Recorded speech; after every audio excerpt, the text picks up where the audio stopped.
Welcome back to this segment of the Nile Cruise. Security is a really big issue following the revolution. Many believe neither economy, neither political means can be solved until we fix the issue of security and rehabilitate the police, and maybe even rehabilitate the people as to how to deal with the police. And with us, thankfully, to discuss more about this is Dr. Ihab Yousif, who is a security expert and Secretary General of Police and People for Egypt Association. Hello, sir. Hello, how are you? Very nice to be with you. Thank you very much for that. Thank you very much. Again, when it comes to security, still we have a lot of challenges that face police forces in general. Whenever things seem to be just will settle down, immediately something come out of the box and everything goes back to zero. Or let's start from scratch once again. How is the situation right now? You know, what's really disappointing is that we have been talking about the same situation, same thing And nothing. for the last 26 months, which is very frustrating anyway. Maybe we are the ones not coming up with the right solution. No, frankly speaking, a lot of people have very good ideas, and a lot of people propose their ideas to the Ministry of Interior, the ministers, the 5 ministers of Interior who came on the roll, and a lot of the people go to the presidency and submitted some good ideas as well. But the point, from my point of view, is that there is no political will to take real action in developing the police forces and taking the right decisions at the right time, to take the right actions by which we will have real police forces that are accommodating our needs. As you just mentioned, nothing will happen without setting up the security measures and putting security and police in order, and then things will develop. Even economy will develop, but without security, nothing will happen. And what's disappointing the people and we all as well is that we see sometimes police are taking actions in certain circumstances which is somehow related to liberals, and not taking actions and somehow things are related to MPs or the ruling party or the political Islamists as well. So people are disappointed in this, and what we need to feel is that we have a consistency in security. So this is what needs to be done. We noticed a lot of strikes in the Ministry of Interior from several segments there, the police officers, the sergeants, and I think that the minister should take a role in setting up what they need to be done. And what's lacked now is the strategic vision. So we don't have a strategic vision to the Ministry of Interior, and things are working on daily proactive mood where the things are settled every day by day. I think that since the 25th of January, we've been asking to set a new model for the Ministry of Interior. And I think one day this will happen, so we don't have to get disappointed, but we have been taking a long time to do it. But when are we going to start with this action plan? Like, for example, just yesterday, I was with a police officer and he stated that the only means to get information out of prisoners is through torture. So we still have this mentality that even if security was implemented, even if the police were catching the burglars, they would still be using such violent methods. How do we rehabilitate this way of thinking? That's never going to be accepted anymore. I mean, using violence, torturing people. But it is being used. Yeah, this is not going to be acceptable anymore. But at the same time, we need new models. We need to learn how to investigate. We need to know how to interview people and go into a thorough investigation with them and get the evidence out of what they're doing without torturing them. And this is not a miracle. It's something that's doable everywhere in the world. So what we need to do is to learn from the people's experience how they do this and how they do their investigations in other countries, and we can imitate it or imitate it into our culture and get the benefit out of it. But again, after the revolution, we were not expecting that the police forces will torture people to get evidence out of them. This is one. Second, the people themselves were not going to be able to accept not respecting human rights anymore. So what we need to do is to have a balance between security and enforcing the law in the street, letting me, you, and everybody. If he is arrested in a police station, he has no choice to do this. I mean, not only inside the police station, but it is in the streets, for example, because now the lack of security or the absence of the police man himself, I think will take us to a fatal crisis. Because, for example, we can see nowadays some people, individuals, they are trying to apply the law by themselves. For example, how do you see touched two very important points. First is the economic situation, and with that lack of security, that means we'll have more crimes in the future, in the very near future. So if we don't move fast, then we're going to face a crisis. This is one. Second is enforcing the law through others, like what happened from the Jama'ah Islamiyya when they announced that as long as the police forces are on strike, we are going to take the lead and we are going to enforce the law in the street. But this can be perceived from a legal point of view a terrorist group on what they were planning to do and what they did in the past. So they're not going to be enforcing the law over us. But what we need to do is to have a model that we can work on with.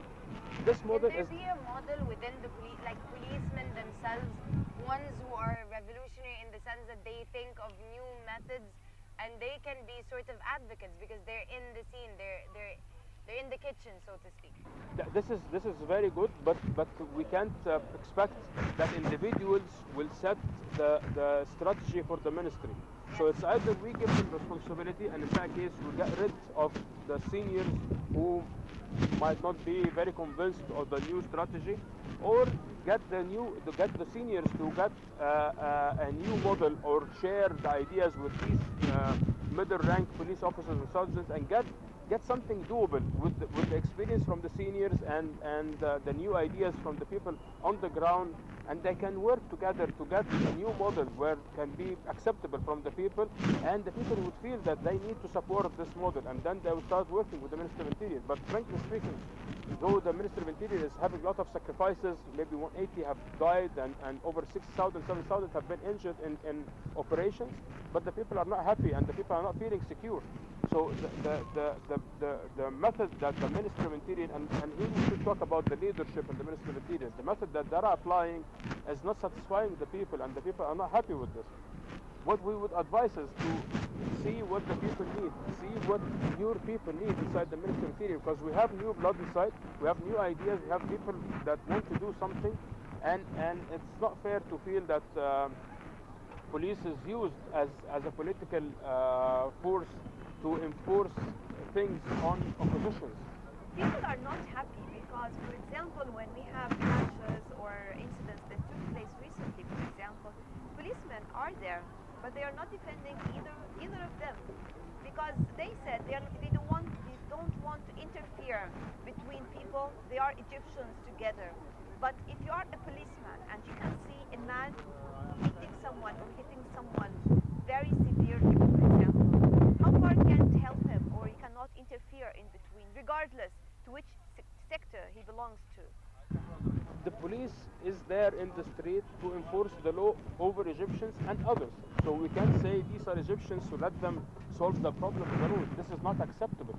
This is where these officers and sergeants, whoever work in the Ministry of Interior, are taking their salaries from taxpayers to do their job, and this is their job, is to protect people. But the point is that sometimes when you talk to officers and the people working in the Ministry of Interior, they tell you we don't want to get in the middle so as not to be blamed for anything. This means that you need to be well trained. Responsibilities should be set clearly so people will understand what are your responsibilities. When you do it, nobody will blame you because this is my responsibility. And at the same time, they need to understand that they have an obligation to secure the country. What the lack, the feeling they lack now, or the feeling that's not existing now, is that they don't feel proud of their job anymore. And this is a job that need to be done with pride. So they feel that they're not well respected. They feel that they're not well deserved in what they do.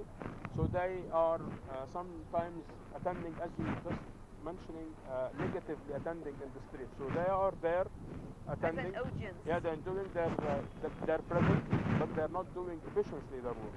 And I think this is a dilemma that we've been through for a long time now. 26 months is a very long time, and thanks God that He is still protecting Egypt after this long period without security, because whatever happening. But now I see a lot of stress. And I think that a lot of people who work or worked in security can feel the same. Now we have We have very high risks in Sinai. We have high risks in the amount of weapons that are existing in Egypt already.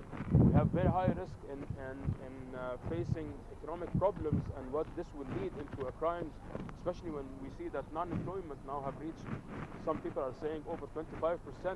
So all of this is an atmosphere that makes crimes happen or exceed rapidly. So what we need to do is to start being proactive and take actions so as to stop this before it happens. What are the decisions that are going to be made by the Minister of Interior? Nobody knows till now.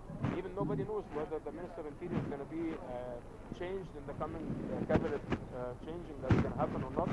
But I think that there were a lot of blames that have been the Minister of Interior was facing, especially what happened with the cathedrals and what happened in Al-Azhar when the police withdrew from Al-Azhar.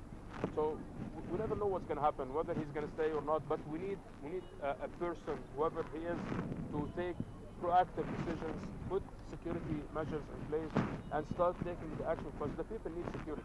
I don't think that this country can stay like this for a long time. But you previously mentioned that we've gone through several different ministers of interior, so it's obviously not maybe the minister, but rather what's underneath. This is one of the things that we have been proposing as people of police for Egypt, is that we need to have a very good minister who has a strategic vision or a political vision, but at the same time we need to have the High Committee in the Ministry of Interior, Al-Majlis Al-A'la, the High Committee, the High Council in the Ministry of Interior should take their authorities. Their authorities now is just an advisory authority. They advise the minister and he does whatever he wants. And this is not benefiting the country, and it's not benefiting the ministry itself. We have very good example in the army where this head committee can say no even to the president, and we saw this happening in the revolution when they said we're not going against the people. So this is the kind of authorities that we need to leave to the second tier. So it's not just a one-man show who's leading this ministry either right or left. He has to have another tier who's really involved in technical things, really responsible for the decision making, for the strategies, and then we can have a team.